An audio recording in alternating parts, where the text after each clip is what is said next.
Sabi sa mga team namin na padadaanin para sa plenary yung permission.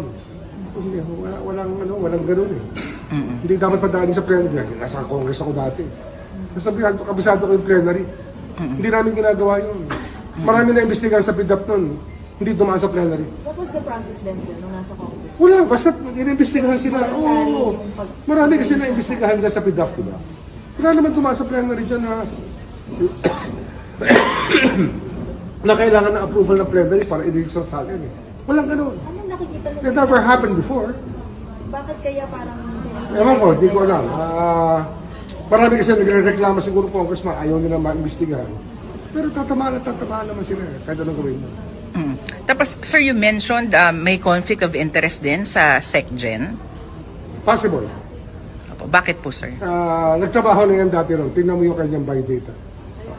Kanino, sir? Sa house. Nasa house natin yan. She used to work in the house. You check her out. Now don't get it from me. Mag-imbestiga naman kayo. Sir, kayo ba, sir, may own panawagan na lang kayo sa mga kasamahan ninyo sa Congress na... Just cooperate. Ayaw namin makasakit ng tao. Kung gusto namin, maiayos lang ang bansa. Di ba? Sir, how's the digital forensics investigation on the Cabral files or whatever? Are they